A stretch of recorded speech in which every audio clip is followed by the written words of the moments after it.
नमः श्रीवर्धमानाय निर्धूत कलिलात्मने सालोकानां त्रिलोकानां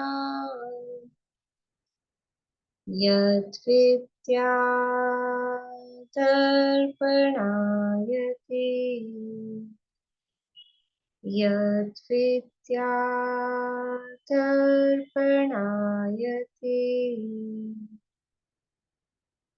सकल पापमल प्रक्षालक श्रीवर्धमान को करूं नमन लोकालोक प्रकाशित करें जिनकी विद्या है दर्पण जिनकी विद्या है दर्पण।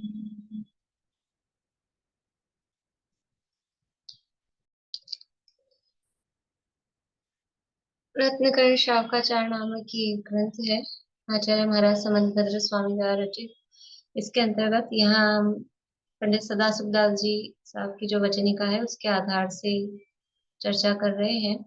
और जो सोनभद्राचार्य ने शावकाचार लिखा है तो शावक के गुणों का वर्णन इसमें किया है। शावक के गुण जो 12 व्रत कहे गए हैं, 5 अणुव्रत, 3 गुणव्रत और 4 शिक्षा व्रत, उनका वर्णन 5वें अधिकार तक पूरा हुआ। इसके बाद में जो, यद्यपि इन व्रतों में तो जिसका नाम नहीं है, लेकिन फिर भी वो श्रावक का के यानी व्रतों की सार्थकता जिसमें है, अथवा कहीं कहीं तो उसको भी व्रतों में लिया है, ऐसा सल्लेखना अधिकार और उसके बाद में प्रतिमा अधिकार वो समंतभद्राचार्य ने लिखे हैं।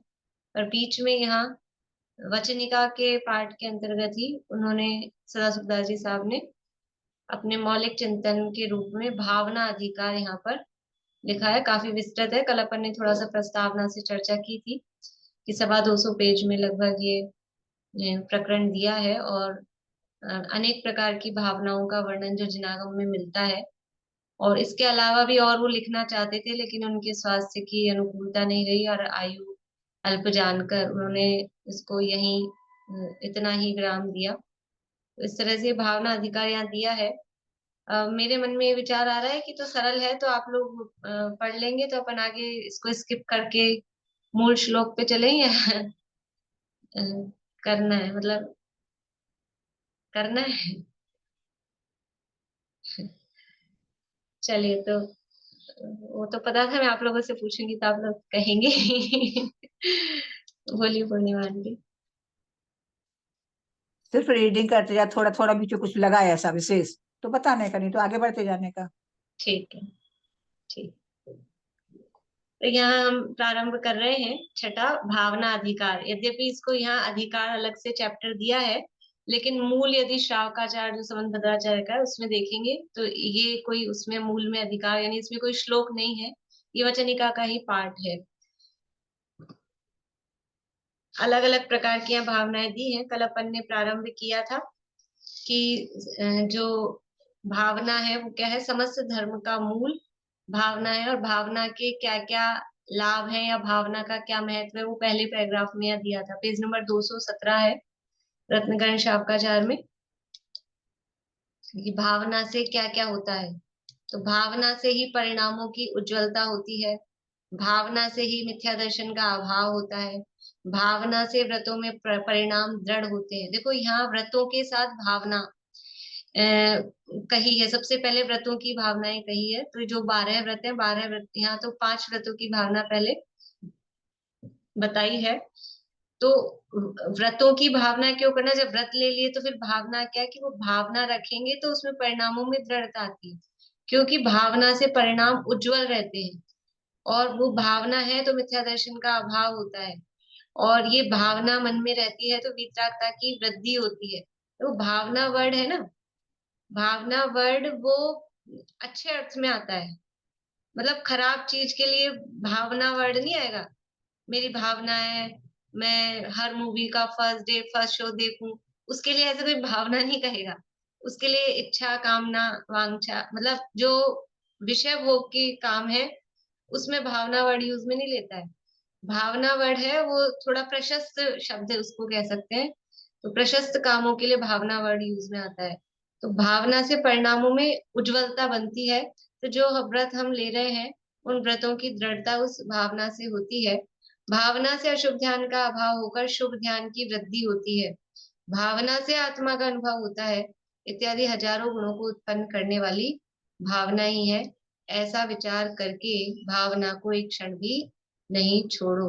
ये भावना की बात यहाँ प्रारंभ कर रहे हैं। अब प्रथम ही 5 व्रतों की 25 भावना अ, तत्वार सूत्र में 7वें अध्याय में यहीं से प्रारंभ किया है, लगभग तीसरे श्लोक से।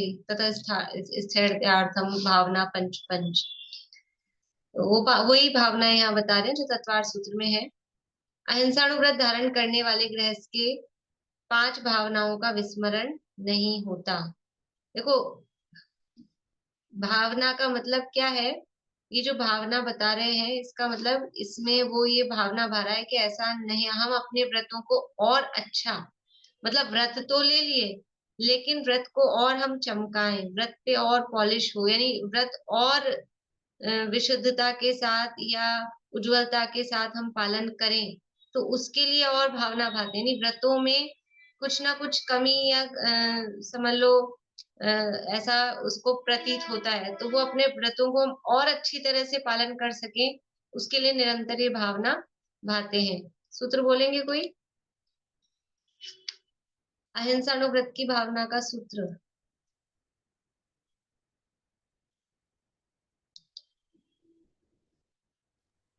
वांग मनो गुप्तिरिया दान लोकित पान भोज नानी पंच। नहीं, वांग वांग मनो गुप्तिरिया दान निक्षेपण, ईर्यादान निक्षेपण समित्य। लोकित पान भोज नानी पंच शून्यागार बस विमोचिता बस वास। बस अहिंसाणुव्रत की बोलनी थी।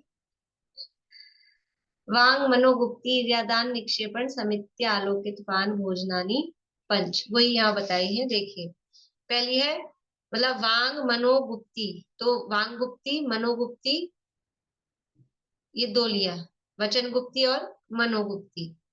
ठीक है, तो यहाँ पढ़ते हैं अपन। मन में अन्याय के विषयों को भोगने की इच्छा का अभाव करके खोटे संकल्पों को छोड़कर अपनी उच्चता नहीं चाहना, अन्य जीवों के विघ्न, इष्ट वियोग, मान भंग, तिरस्कार, धन की हानि, रोग आदि नहीं चाहना, वो मनोगुप्ती भावना है। देखो, भावना चल रही है अहिंसानुव्रत की। तो अहिंसानुव्रत की भावना में पहली भावना क्या कह रहे हैं? मनोगुप्ती। मनोगुप्ती का मतलब क्या है? मन में खोटे विचार उत्पन्न नहीं होने देना। ये देखो, ये जो गुप्ती समिति आदि का प्रकरण है, ये यहाँ तत्वार सूत्र में 7वें अध्याय में भी है और 9वें अध्याय में भी है। वहां कहा वो गुप्ती समिति आदि वो संवर का कारण है, और यहाँ 7वां अध्याय जो तत्वार सूत्र का है वो कौन से तत्व का वर्णन करने वाला है? तत्वार सूत्र में 7वां अध्याय कौन से तत्व का वर्णन करने वाला है?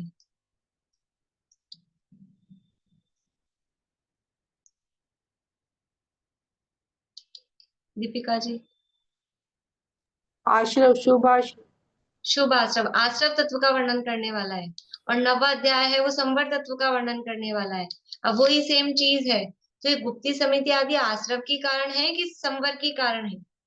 तो जो गुप्ती समिति आदि रूप में जो वीतरागता का रूप स्वरूप है, उनमें जो शुद्ध भाव वाली परिणति है वो तो संवर का कारण है। यानी अ, उसमें जो निवृत्ति रूप दशा है वो तो संवर का कारण है। और गुप्ती समिति आदि रूप में जो प्रवृत्ति शुभ भाव रूप जो उसमें परिणति है, क्रियात्मक रूप जो उसकी स्थिति है, वो शुभाश्रव का कारण है। तो अभी यहाँ जिन ये वांग मनोगुप्ती की जो भी चर्चा चल रही है, ये शुभ भाव रूप वचन गुप्ती समिति इत्यादि की बात चल रही है। यहाँ वो संवर के कारण रूप गुप्ती समिति की बात नहीं करना। तो मनोगुप्ती का मतलब क्या है? मन में खोटे विचार उत्पन्न नहीं होने देना, उसको खुलासा यहाँ कर रहे हैं कि मन में अन्याय के विषयों को भोगने की इच्छा का अभाव करके, मतलब ऐसी इच्छाएं नहीं होगी अपने। देखो, मन में इच्छा हो सकती है विषय भोग की, विषय भोग की इच्छा मिथ्या दृष्टि को भी हो सकती है, होती ही है, सम्यक दृष्टि को भी हो सकती है। लेकिन सम्यक दृष्टि को न्याय नीति पूर्वक विषय भोग की इच्छा होगी। मिथ्या दृष्टि को तो कोई भी हो, अन्याय से हो, न्याय से हो, कैसे भी हो, विषय भोगना है। ये मिथ्या दृष्टि और सम्यक दृष्टि के विषय भोग में अंतर है। विषय भोग भोगते हुए दोनों दिखेंगे, लेकिन सम्यक दृष्टि अन्याय के विषय भोग नहीं भोगेगा। अन्याय के विषय भोग मतलब कि जो जिस पर खुद का अधिकार है, ऐसे विषयों को भोगेगा। अपनी स्त्री का भोग करेगा, अपनी विवाह करके 96,000 का भी भोग करेगा, लेकिन दूसरे की विवाहिता, उसको एक को भी नहीं लाएगा। ये मतलब पर स्त्री का सेवन नहीं करेगा, वेश्या सेवन नहीं करेगा। तो पर स्त्री का सेवन, वेश्या सेवन, ये अन्याय का भोग है। और स्व स्त्री भले ही 96,000 हो, उनका भोग करे तो वो न्याय का विषय भोग। बात समझ में आ रही? तो यहाँ कह रहे हैं मन में अन्याय के विषयों को भोगने की इच्छा का अभाव करके खोटे संकल्पों को छोड़कर अपनी उच्चता नहीं चाहना। मतलब अपने मन में से अन्याय के विषय भोगने की इच्छा का भाव करता है। खोटे दूसरे जो खराब दुर्विकल्प हैं, ऐसे संकल्प हैं, उनको छोड़कर, मतलब अपनी उच्चता कैसे बढ़े, तो कैसे भी करके मैं ऊंचा दिखूं, बड़ा दिखूं, ऐसा वो नहीं चाहता है। अन्य जीवों के विघ्न, इष्ट वियोग, मान भंग, तिरस्कार, धन की हानि, रोग आदि नहीं चाहना। मतलब जो अनर्थ दंड में जो कहा है ना, अपध्यान नाम का अनर्थ दंड, उसके विरुद्ध समझ लीजिए ये मनोगुप्ती भावना है कि मन में दूसरे का बुरा, ये दूसरे का काहू की धन हानि किसी जय हार न चिंते, उसके धन का नाश हो जाए, उसका मान भंग हो जाए, इसके इष्ट का वियोग हो जाए, इसका तिरस्कार हो, इस प्रकार के परिणाम नहीं चाहना, वो मनोगुप्ती भावना है। तो इससे अहिंसा अनुव्रत का क्या संबंध है? मन में खोटे विचार उत्पन्न नहीं होने से अहिंसा अनुव्रत का क्या संबंध है? हम ये भावनाएं केवल भावना पढ़ने के लिए नहीं पढ़ रहे, ये किस रेफरेंस में आई हुई है? ये भावनाएं चल रही हैं अहिंसानुव्रत की। अहिंसानुव्रत की भावना में कह रहे हैं मनोगुप्ती, मन में विचार उत्पन्न मत करो। क्या रिलेशन है दोनों का? बोलिए सुमन जी। हाँ, जैसे वो अमृतचंद आचार्य ने कहा कि मन में राग द्वेष की उत्पत्ति होना ही हिंसा है, तो मन से कोई भी ऐसा काम नहीं करो कि दूसरों को दुख पहुंचे या पाप का कारण बने और हिंसा बढ़िया। उत्पन्न हो इसमें। देखो, अपने मन में ये खोटे विचार उत्पन्न हुए, तो यहाँ अपनी हिंसा हुई कि नहीं हुई? अपनी हिंसा पहले हो गई, और फिर दूसरे के प्रति ऐसी भावना रख रहे हैं, और कदाचित उसको पता लग जाए तो उसका भी दिल दुखे, तो उसकी भी हिंसा हो जाए। लेकिन अभी अपने मन की बात चल रही है, तो अपनी हिंसा तो भाव हिंसा यहाँ पर हो ही गई, और अब पालन करना है किसका? है अहिंसा अनुव्रत का। इसलिए वो ये भावना भाता है मेरे मन में खोटे विचार आए ही ना। आगे, हास्य के वचन, विवाद के वचन, अभिमान के वचन नहीं कहना, हिंसा के, कलह के, अपयश के कारण रूप वचन नहीं कहना, वह वचन गुप्ती भावना है। अब वचनों से भी वो गुप्ती चाहता है कि मैं कोई इस तरह के हंसी मजाक के, विवाद के, हिंसा जिससे होती हो, कलह होती हो, अपयश होता हो, ऐसे वचन नहीं कहूं, ऐसी वो भावना। इसका भी अहिंसा अनुव्रत से क्या संबंध है? कि ऐसे वचन बोलेंगे तो पहली हिंसा तो होगी होगी। ये जो इस तरह के वचन बोले, विवाद के, कलह के, दूसरों का बुरा हो, इस तरह के वचन हमने बोले, तो यहाँ बिना राग द्वेष मोह उत्पन्न हुए बोले क्या? तो यहाँ मोह राग द्वेष उत्पन्न हो गया, तो अपने भाव प्राणों की हिंसा हो ही गई, और दूसरों को खोटे वचन कहे तो उसका भी दिल दुखा, उसके भी प्राणों की हिंसा हुई। तो इस तरह से स्व के और पर के दोनों के प्राणों का पीड़न हुआ, तो वो हिंसा हुई। इसलिए अहिंसानुव्रत का पालन करने वाला वो ऐसे वचनों की भी गुप्ती चाहता है, वचन गुप्ती। देखो, गुप्तियां कितनी होती हैं? गुप्तियां कितनी होती हैं? 3, 5 नहीं, रश्मि जी, 3 गुप्ती। तो यहाँ कितनी गुप्ती को लिया? यहाँ 2 गुप्ती लिया, मनोगुप्ती और वचन गुप्ती। काय गुप्ती की बात नहीं की। अब सीधा आ गए ईर्ष्या समिति पर। तो आप लोगों के लिए प्रश्न ये है कि आप लोगों का भी अपन पूरा कर लेंगे, तो आपको ये देखना है कि 5 समितियों में से कितनी समिति ली है, कितनी छोड़ दी है, तो उनको क्यों छोड़ दिया है, गुप्ती में से काय गुप्ती को क्यों छोड़ दिया है। ठीक है, पढ़ते हैं अभी अपन आगे। त्रस जीवों की विराधना टालकर, हरी घास कीचड़ आदि को छोड़कर, देख शोध कर गमन करना, चढ़ना उतरना, लांगना, बड़े यत्न पूर्वक अपनी सामर्थ्य के अनुसार ऐसा करना जिससे अपने हाथ पैर आदि अंग उपांगों में कष्ट नहीं पैदा हो जाए। जैसे अन्य जीवों को बाधा नहीं हो उस प्रकार धीरज से हलन चलन करना वह ईर्ष्या समिति भावना है। ईर्ष्या समिति किसे कहते हैं कि सूर्य के प्रकाश में और प्रासुक भूमि पर 4 हाथ जमीन देखकर आवागमन करना, वो ईर्ष्या समिति कहलाता है। तो पर ईर्ष्या समिति मतलब वो गमन से संबंधित है ना। तो कह रहे हैं कि त्रस्त जीव स्थूल रूप से चींटी कीड़ा मकोड़ा सड़क पे चलते हुए दिख रहे हैं, उसको टालकर और फिर हरी घास है वनस्पति का एक इंद्रिय, वो कीचड़ आदि को छोड़कर, कहीं गीलापन है, अपने को 2 तरह के अपने पास चलने के लिए रास्ते हैं, कहीं थोड़ा गीला हो रहा है कहीं सूखा है, तो कौन सा रास्ता हम प्रेफर करेंगे। तो गीलेपन में वहां जीवों की उत्पत्ति रहती है, तो सूखा रास्ता, तो ये कीचड़ आदि को छोड़कर देख शोध कर गमन करना, चढ़ना उतरना लांगना, बड़े यत्न पूर्वक सामर्थ्य अपनी सामर्थ्य के अनुसार ऐसा करना। तो ये सब अपनी सामर्थ्य के अनुसार करना मतलब जीवों की विराधना भी नहीं हो, त्रस और स्थावर दोनों प्रकार के जीवों की विराधना नहीं हो, और इस तरह से करना कि अपने भी अंग उपांगों में कष्ट ना हो, और इस तरह से कोई छलांग लगाए कि इतना लंबा लंबा डग भरे कि पता लगा कि खुद की हाथ पांव दर्द करने लग गए, ऐसा भी नहीं करना। ये कह रहे हैं अपनी सामर्थ्य के अनुसार ऐसा करना जिससे अपने हाथ पैर आदि अंग उपांगों में कष्ट नहीं पैदा हो जाए, एक बात, और अन्य जीवों को बाधा नहीं हो, दूसरी बात, मतलब दूसरे जीवों का भी ख्याल रखें, स्वयं का भी ख्याल रखें। उस प्रकार धीरज से हलन चलन करना वह ईर्ष्या समिति भावना है। तो ये जो ईर्ष्या समिति गमन से संबंधित है उसकी भावना यहाँ पर बताई। इसका क्या संबंध है अहिंसा अनुव्रत से कि देख कर चलना, तो जीवों की हिंसा नहीं हो, तो वो सब अहिंसा से संबंधित बात है।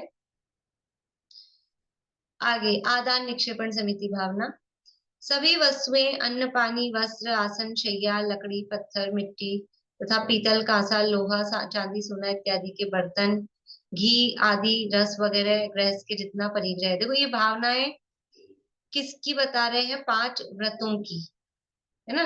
अब 5 व्रत तो कौन से हैं, अपन तो अणुव्रत की बात कर रहे हैं क्योंकि यहाँ अपने अणुव्रत अधिकार निकला है, लेकिन वास्तव में व्रत होते हैं कॉमन, उसमें अणुव्रत महाव्रत वाली बात नहीं है। अहिंसा व्रत सत्य व्रत अचौर्य व्रत तो मुनिराज के लिए भी हो सकती है, गृहस्थ भी यथा योग्य पालन कर सकता है, मुनिराज पे भी लागू पड़ती है, क्योंकि ईर्ष्या समिति मनोगुप्ति वचन गुप्ति इसका मुख्यतया पालन कौन करते हैं, गुप्ती समिति मुनिराज ही करते हैं। तो ये भावनाएं दोनों पे लागू पड़ती है, पर अभी यहाँ क्योंकि प्रकरण अपना शावकाचार का है इसलिए गृहस्थ की मुख्यता से वर्णन किया गया है। तो ये गृहस्थ के पास यहाँ परिग्रह की बात कर रहे हैं, अगर ये भावनाएं मुनिराज के साथ लगाएंगे तो फिर वहां वो परिग्रह की बात नहीं रहेगी, जो यहाँ कहा ना बर्तन वगैरह ये सब। तो जो अन्न पानी है कपड़े हैं शैया आसन आदि है बर्तन है और जितना भी परिग्रह है उससे यत्न पूर्वक रखना उठाना जिससे अन्य जीवों का घात न हो। कोई भी चीज उठा रहे हैं रख रहे हैं तो देख शोध कर ही उठाना रखना चाहिए।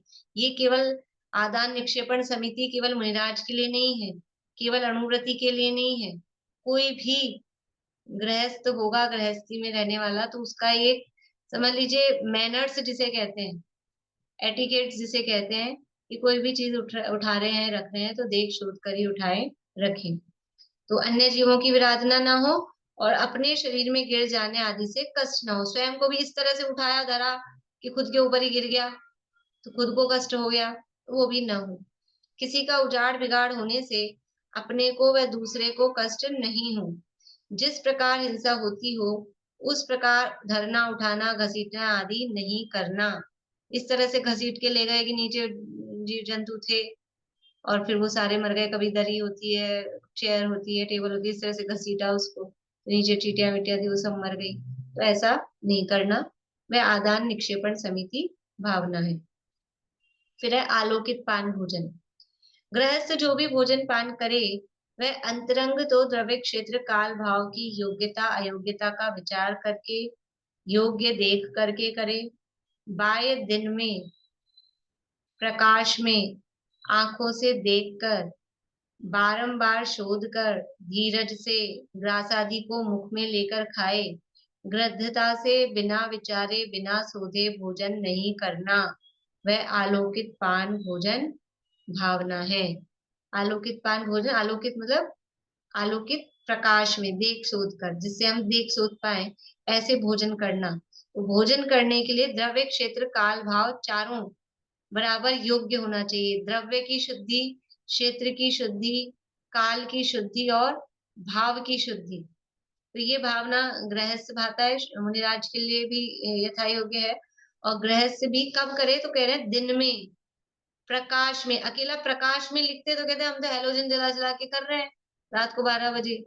तो कह रहे हैं दिन में, सूर्य के प्रकाश में, आलोकित लिखा है ना, तो सूर्य के प्रकाश में, दिन में भी, लेकिन दिन में भी फिर प्रकाश में, दोनों चीजें होनी चाहिए, दिन भी हो और साथ में दिन में भी ऐसे अंधेरी काल कोठरी जैसी हो स्थिति, तो उसमें रात्रि भोजन का दोष लगता है। दिन में भी अगर जैसे अपने कभी कभी ग्रहण होता है ना और बिल्कुल ही अंधेरा हो जाए, दिन के समय भी कभी बादल हो, बरसात के दिन हो या ग्रहण की स्थिति हो, दिन में भी एकदम अंधेरा हो जाए, तो जो समझ लो त्यागी व्रती हैं, वो ऐसी स्थिति में दिन के 2 भी बजे हो, 4 भी बजे हो, तो भी वो भोजन ग्रहण नहीं करेंगे। या एकदम 2-2 3-3 मंजिल नीचे अंडरग्राउंड बेसमेंट है और वहां बिल्कुल सूर्य का प्रकाश नहीं आ रहा है, तो ऐसी स्थिति में जो लोग समझ लो व्रती हैं, वो नहीं ग्रहण करेंगे। तो दिन में हो और प्रकाश में हो, दोनों बातें। आंखों से देखकर बारंबार शोध कर धीरज से तसल्ली से, ऐसा नहीं कि बस खाए जाएं, और ग्रास आदि को मुख में लेकर खाए, गृद्धता से बिना विचारे बिना सोधे भोजन नहीं करना, यह आलोकित पान भोजन नाम का भावना है। अब यहाँ ये आपको मैंने कहा था पांचों भावनाएं अपन ने पढ़ ली, तो समिति और गुप्ती में से क्या छूटा और क्या मतलब क्यों छोड़ा इन्होंने, ये बताना आपको। कितनी समिति छोड़ दी, तो छोड़ दी क्या या नहीं छोड़ी है, कितनी गुप्ती छोड़ी, छोड़ी कि नहीं छोड़ी, अभी कर पाएंगे कि कल के लिए देना है? बोलिए निशांति। इसमें काय गुप्ती छुटी है जो आलोकित पान भोजनानी और इन सब में समाहित हो गई है। और समिति 2 ही ली है, एरिया समिति और आदान निक्षेपण समिति। भाषा समिति, एसना समिति और 5वीं उत्तर उत्सर्ग समिति 3 छुटी है इसमें। तो वचन गुप्ती में भाषा समिति आ गई। ठीक है, ठीक है ना। और एसना समिति में मतलब सब एक दूसरे में ये समाहित अंडरस्टूड है, इसलिए शायद ज्यादा वर्णन नहीं किए। ठीक है, बढ़िया। देखो आचार्य को यहाँ, अब कहें तो बहुत सारी हो सकती है, लेकिन उन्होंने एक फिक्स कर लिया है कि हमें 5 बतानी है। 5 के एक नंबर उन्होंने फिक्स किया। आप देखेंगे सब व्रतों की 5-5-5 तत्वार सूत्र में जो वर्णन दिया है, वो सबकी 5-5 भावनाएं दी है, तो उनको 5 बतानी थी। तो एक को दूसरे में, मतलब जिसकी प्रधानता लगी वो बताया, बाकी दूसरे को उसमें या उसके जैसा कुछ और बता दिया, तो उसको नहीं कहा। तो भाषा समिति वो वचन गुप्ती कह दिया, तो भाषा समिति उसमें गर्भित हो ही गई। और एषणा समिति के लिए यहाँ आलोकित पान भोजन कहा है, आलोकित पान भोजन में एषणा समिति आ गई है। और काय गुप्ती के लिए ये जो ईर्या समिति है, आदान निक्षेपण समिति है, ये सब है, वो काय गुप्ती के अंतर्गत, उसमें मतलब उनके अंतर्गत काय गुप्ती शामिल हो ही जाती है। और व्युत्सर्ग समिति है, तो व्युत्सर्ग समिति अलग से नहीं गई, लेकिन जब और समितियों की बात कह रहे हैं, आदान निक्षेपण समिति की जब बात कह रहे हैं, तो व्युत्सर्ग समिति भी उसमें अंडरस्टूड हो जाती है, गर्भित हो जाती है कि जब कुछ उठा रहे धर रहे हैं वो देख शोध के, तो मलमूत्र आदि का विसर्जन करना है, तो वो फिर बिना देखे शोधे कैसे करेंगे, तो वो सब उसमें गर्भित, यानी छोड़ा कुछ भी नहीं है। बस बात इतनी सी है कि कितना गिनाते, कहाँ गिनाते, फिर कहते इतना सारा बता दिया, कितना याद करें। तो उन्होंने 5 की संख्या उनको बतानी थी।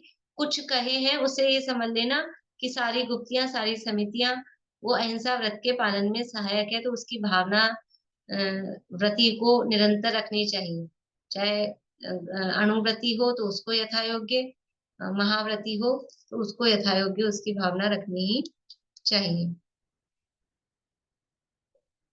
मैम बोलिए। जैसे जो अपन गृहीत मिथ्यात्व होता है, तो जो जो चला आ रहा है, जो घर में चला आ रहा है, वो तो हमें फॉलो करना पड़ता है, उसको हम कैसे छोड़े समझ में नहीं आ पा रहा है। आग्रहित मिथ्यात्व जो चल रहा है शुरू से, क्योंकि अग्रहित नहीं, ग्रहित। ग्रहित मिथ्यात्व हम्म। कैसे करें, क्योंकि घर वालों के आगे तो चलती नहीं है। घर वालों के आगे नहीं चलती है तो पहले तो समझाने की कोशिश करें, नहीं चलती है तो अब भाई क्या कहें कि जी जैसे अपने मन में उसको हे बुद्धि पूर्वक, खेद पूर्वक उस तरह से प्रयास करें धीरे धीरे समझाने का, यथा योग्य जितना हो सके। नहीं चलती है तो जितना अपन बच सके, जितना अपन दूर रह के काम कर सके, भी वो करते हैं तो ठीक है, आप लोग कर रहे हो तो करो, तो अपन इन्वॉल्व नहीं हो, दूर रह के कर सकें उतना कोशिश करें। और खुद को ही करना पड़ रहा है तो ये बिल्कुल खेद पूर्वक, प्रायश्चित पूर्वक कुछ उसका प्रायश्चित करके। अभी और तो क्या कहें, अब घर में विद्रोह करने जितनी अपनी मतलब कहा भी नहीं जाएगा, और वो सिखाते भी नहीं है धर्म, मतलब ये कहता भी नहीं कि कुछ इस तरह का करो। वो तो फिर ये है कि छोड़ छाड़ के आप छोड़ ही दो गृहस्थी, तब तो ठीक है कि हमने तो छोड़ दिया, जंगल में निकल गए। यथा योग्य जैसी परिस्थिति हो, अपनी परिस्थिति के हिसाब से आकुलता अधिक ना हो, कषाय अधिक ना हो, और जितना अपन बच सके तो जैसी परिस्थिति के हिसाब से बचने का प्रयास करना चाहिए। या फिर अपन ऐसे जैसे हो रहा है तो अपन उस टाइम नमोकार मंत्र बोल ले कि भाई ये हो रहा है, हम तो ये इसमें लीन है। हाँ वो तो है ही कि भाई अपन अपने अंदर तो वही खेद वर्तता रहे, तो जितना खेद वर्तेगा उतने समझ लीजिए तत्संबंधी अनुभाग आदि वो कम बनेंगे, इतना है। और हम पूरे इन्वॉल्व होके वैसे ही उतनी रुचि पूर्वक करेंगे तो उतने स्थिति अनुभाग बनेंगे, खेद पूर्वक करेंगे तो स्थिति अनुभाग में फर्क पड़ेगा, इतना अंतर उसमें रहेगा। अब है सत्य अनुव्रत की 5 भावना, देखिए आगे 218 पेज पे।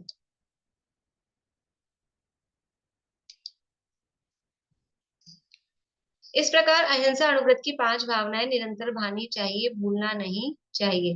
यानी यदि हम अहिंसा का पालन करना चाहते हैं तो हमारे शब्द कैसे हों, हमारा व्यवहार कैसा हो, उठा रहे हैं, रख रहे हैं, भोजन कर रहे हैं, ये सारी हमारी क्रियाएं भी किस तरह की हो, तो वो अगर अंदर भावना रहेगी तो वो क्रियाएं बराबर प्रॉपर तरीके से होंगी, और भावना नहीं है तो उन क्रियाओं में दोष लगेगा। इसलिए इन क्रियाओं के आधार पर यहाँ पर वो भावनाओं की बात की है। सत्य अनुव्रत की 5 भावना, सूत्र बोलना है किसी को? सत्य अनुव्रत की 5 भावना वाला बोलिए रश्मि जी।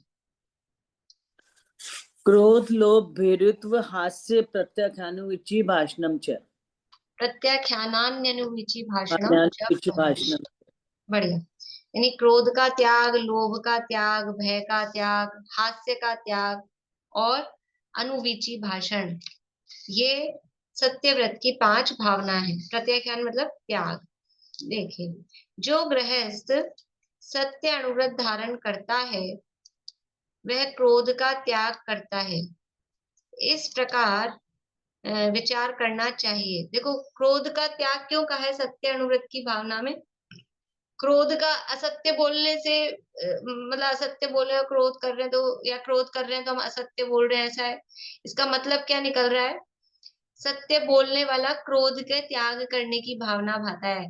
मतलब यह है कि गुस्से में बोला गया वचन वो सच नहीं होता। यानी गुस्से में कुछ भी बोलते हैं फिर बाद में बोलते भी है, मैंने जाने न जाने गुस्से में क्या क्या बोल दिया। कभी तो ऐसा कहते हैं दुनिया में कि क्रोध में सब सच उगल देता है आदमी गुस्से में, लेकिन वास्तव में वो क्रोध में जो कहा गया है ना, वो राग द्वेष के वशीभूत होकर वो अंदर की भावना नहीं होती, वो उस समय गुस्से में कहा है।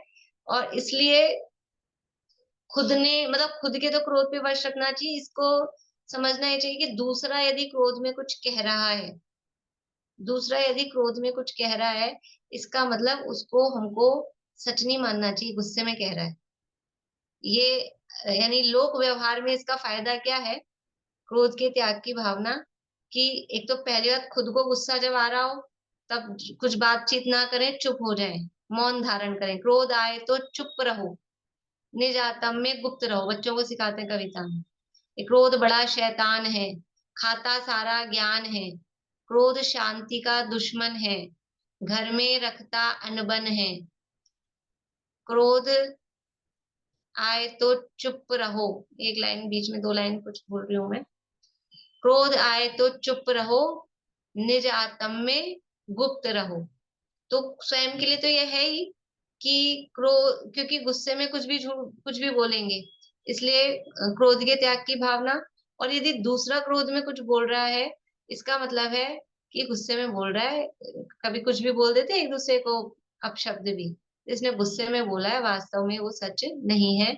ऐसा समझ के घर में हमको बराबर सद्भाव बनाए रखना चाहिए, ये यहाँ कह रहे हैं। देखिए, यदि क्रोधी होकर वचन बोलता है तो उसके सत्य कहना नहीं बन सकता है, अतः क्रोध त्यागने पर ही सत्य रहता है।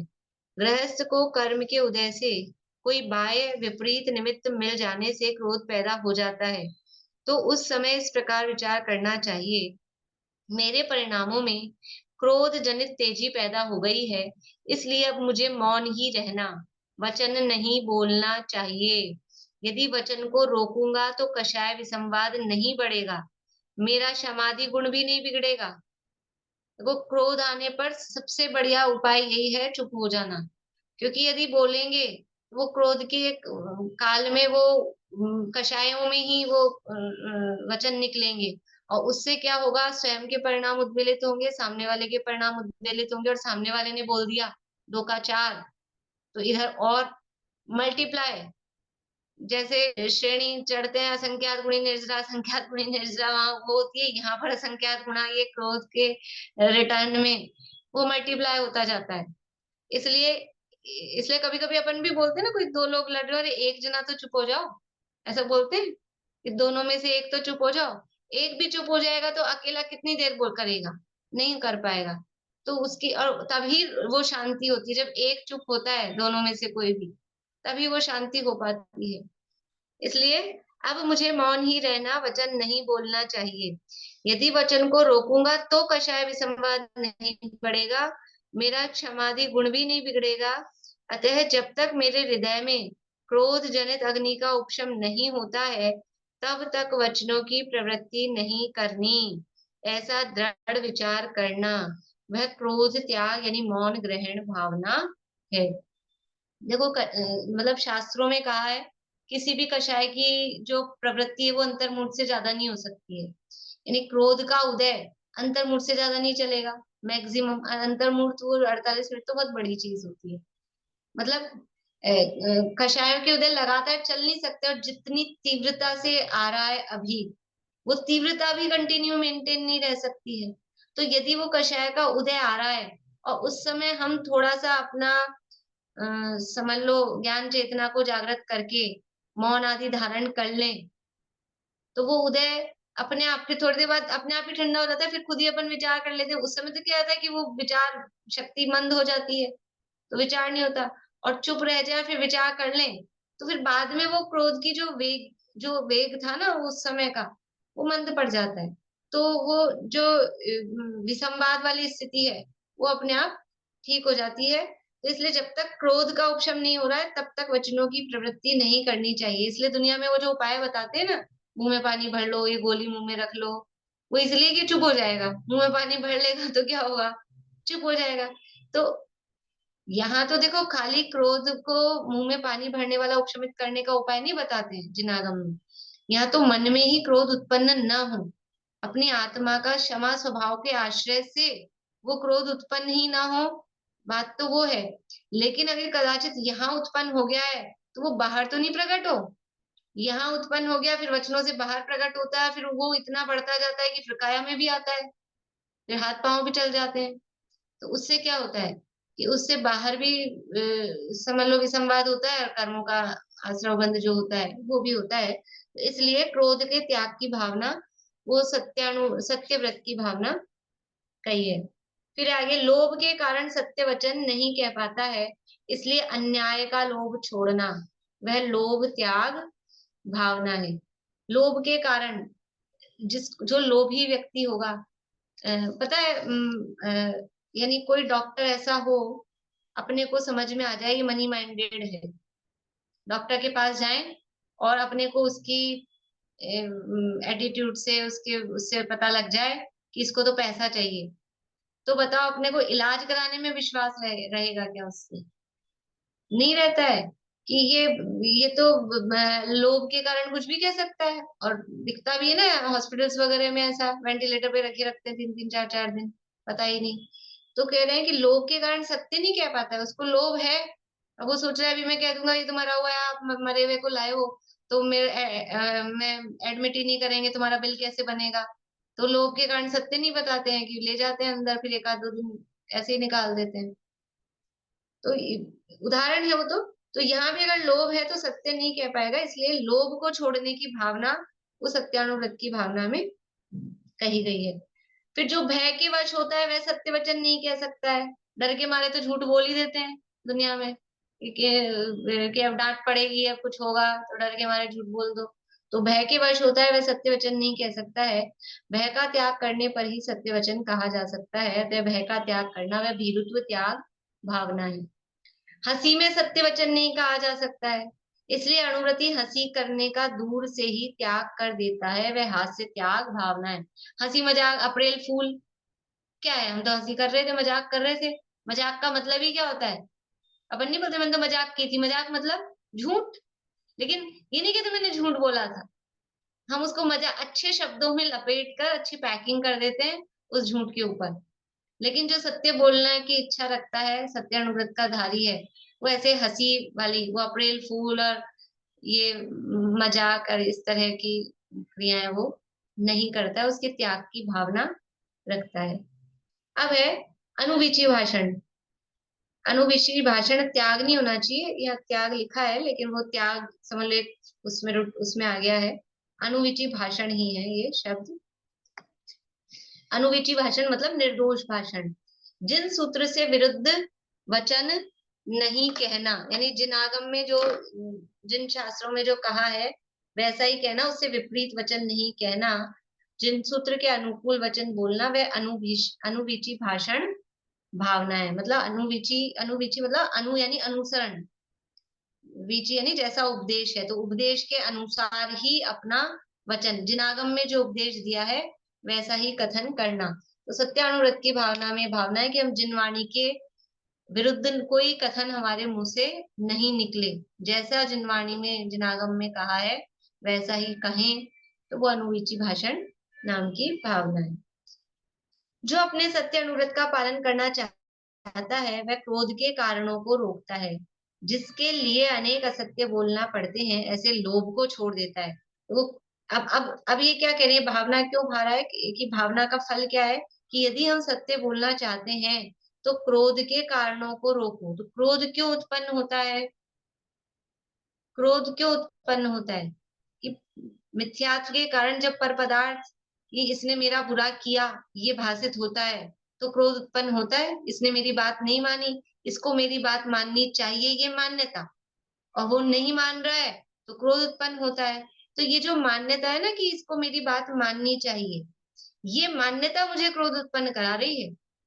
तो वो क्रोध के कारणों को रोकता है, मतलब अपनी इस मान्यता का त्याग करता है। कोई मेरी बात क्यों माने, कोई किसी का क्यों करे, कोई किसी का क्या करे और कोई किसी का क्यों करे? सब द्रव्य अपने परिणमन में के स्वयं जिम्मेवार है। तो कोई द्रव्य मेरी बात माने, ऐसा कहाँ से आया? तो अपनी ये मान्यता की कोई मेरी बात मेरे आज्ञा के अनुसार चले, ये मान्यता जब निकल जाएगी तो क्रोध उत्पन्न ही नहीं होगा।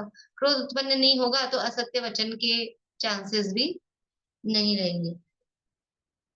जो अपने सत्य अनुव्रत का पालन करना चाहता है वह क्रोध के कारणों को रोकता है, जिसके लिए अनेक असत्य बोलना पड़ते हैं। ऐसे लोभ को छोड़ देता है, लोभ के कारण असत्य, झूठ पे झूठ, लोभ के कारण दिखाई देता है। लोभ के वशीभूत होकर क्या पाप नहीं करता है? लोभ को पाप का बाप कहा है। हिंसा, झूठ, चोरी, कुशील, परिग्रह, क्रोध, मान, माया सब करता है।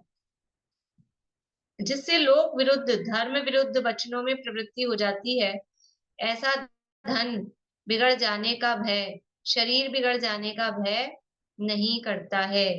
यानी भय मतलब कि ऐसे काम जिससे कोई लोक विरुद्ध धर्म विरुद्ध ऐसी प्रवृत्ति जिससे हो रही है, ऐसा कोई भय वो नहीं करता है कि अपना धन बिगड़ जाए, शरीर बिगड़ जाए, ऐसे काम वो नहीं करता है। जो अपने सत्य व्रत की रक्षा करना चाहता है वह अन्य का हाथ से कभी नहीं करता तथा जिन सूत्र से विरुद्ध वचन कभी नहीं कहता। वो देखो, थोड़ा सी हंसी मजाक, ये हंसी मजाक कितनी खतरनाक होती है। ये हंसी मजाक के कारण पूरी इतनी बड़ी महाभारत इतिहास प्रसिद्ध वो क्यों हो गई? कि द्रौपदी ने हंसी की थी, द्रौपदी ने हंसी की थी अंधों के अंधे। इतनी सी हंसी के कारण इतनी बड़ी महाभारत पुराण प्रसिद्ध हो गई।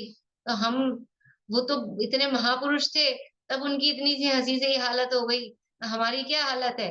हम कौन से महापुरुष हैं? हम क्या हैं? और हम हंसी कर करके, इसलिए टोंटबाजी, हंसी मजाक, ये जो सत्य बोलने की भावना रखते हैं वो नहीं होती, उनके जीवन में नहीं होती, वो नहीं करते हैं।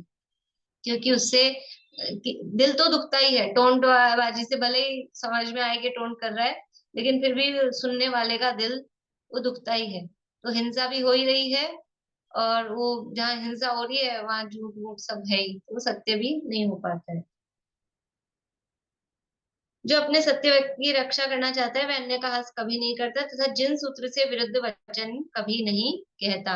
यानी जो जिनागम में कहा है, खुद को ज्ञान नहीं है तो कहेगा भाई हमको ज्ञान नहीं है, और अपने ज्ञान के अनुसार हम बता रहे हैं। जिन सूत्र से विरुद्ध, तो जिन सूत्र से विरुद्ध हम बोल रहे हैं कि नहीं बोल रहे हैं, कैसे पता लगेगा?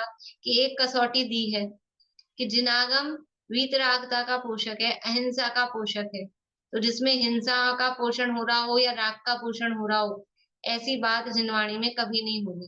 तो इस कसौटी पर हम कस के देख सकते हैं कि हम जो बात कह रहे हैं वो कहीं हिंसा की पोषक तो नहीं है, राग की पोषक तो नहीं है। तो जिन सूत्र से विरुद्ध वचन वो कभी नहीं कहता है।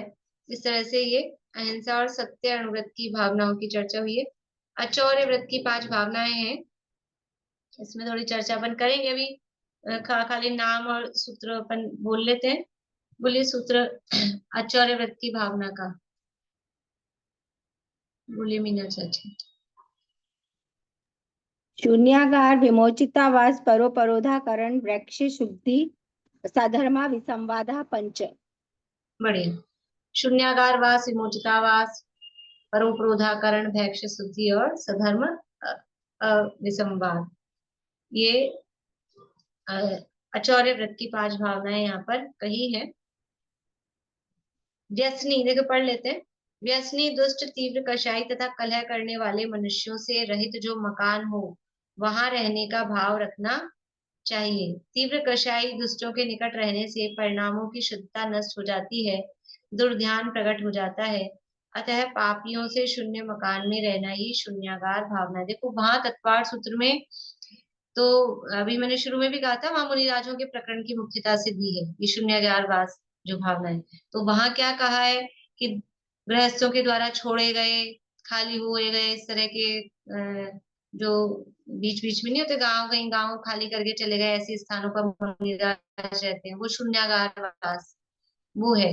गृहस्थ के लिए क्या शून्यागार वास होगा? कि गृहस्थ सूने मकान में कैसे रहेगा? गृहस्थ तो रहेंगे तो 2 4 6 लोग साथ ही रहेंगे। अकेला अकेला एक आदमी एक मकान में रहेगा, इतने तो मकान कहाँ से आएंगे?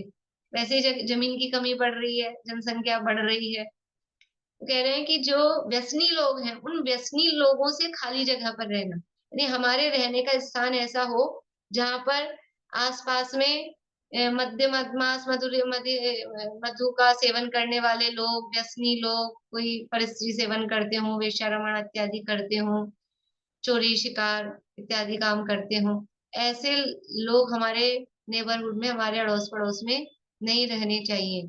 तो क्या करें? सबको निकालें? कि वो पॉसिबल नहीं हो तो खुद ही अपना स्थान ऐसा देखो जो अपनी जिन मंदिर के आसपास, जो अपना जहाँ सब जैन रहते हो, अपने साधन में जहाँ रहते हो, उसी जगह अपने को अपना रहने का निवास स्थान देखना चाहिए। दुष्टों के निकट रहने से परिणामों की शुद्धता नष्ट हो जाती है। जैसी संगति है तो जिन जैसे लोगों के आसपास में अपन रहेंगे, भले ऐसा हो सकता है आप कहेंगे नहीं हम में उनके गुण आएंगे नहीं, हम वो ऐसा खाएंगे पिएंगे ऐसा काम करेंगे तो हम भी ऐसा थोड़ा ना करेंगे, नहीं करेंगे, लेकिन उनको देख देख के मुंह बिगाड़ेंगे, परिणाम तो संश्लिष्ट होंगे ही ना। ये कैसे उनके कुछ बनेगा, तो यहाँ तक सुगंध आएगी कि नहीं उसकी, अब सुगंध बोले क्या बोले, हम नाक बंद करते रहेंगे, फिर मुंह बिगाड़ते रहेंगे, वो होगा कि नहीं, तो उससे भी परिणाम तो खराब ही होंगे ना। रोज अगल बगल से ऐसी आवाजें आए, स्मेल आए, तो हमें परिणाम खराब होते हैं। इसलिए ऐसे स्थान पर रहना जो कि सप्त व्यसनियों से रहित हो, सज्जन लोग हों, साधर्मी लोग हों, उनके आसपास ही रहना, तो ये शून्यागार वास भावना कही है। शेष चर्चा आगे कल करेंगे, अभी यही पूरा करते हैं। अच्छे हैं प्रकरण तो बहुत अच्छे हैं, मतलब बातें सरल है लेकिन विचारणीय है और जीवन में उतारने योग्य है, ऐसी है। अब खाली हम सुनकर थोड़ा उनको फॉलो करने का प्रयास करें, वो बात है, ठीक है। पर अपन वीक में एक दिन जरूर अलिंग ग्रैंड के बोल मैं आप लोगों से सुनूंगी कि भूल ना जाए, और 47 शक्तियां और 47 नयों के नाम भी, तो जो याद करके आएंगे वो खुद ही कहेंगे कि हमने याद किया आज, तो वो सुनाएंगे तो उस दिन उनसे सुन लेंगे। तो ऐसा करके रोज कोई ना कोई तैयार होके आते रहे, तो बाकी लोगों के भी कान में जाएंगे तो वो रिवाइज हो जाएंगे। एक याद करेगा तो सबका लाभ होगा, दूसरों के भी लाभ में निमित्त बनेंगे। तो कुछ चीजें अपन ने याद की हैं तो वो ऐसा ही नहीं चली जाए, तो शुरू के 5-7 मिनट में अपन ये काम कर लिया करेंगे, ठीक है। जय श्री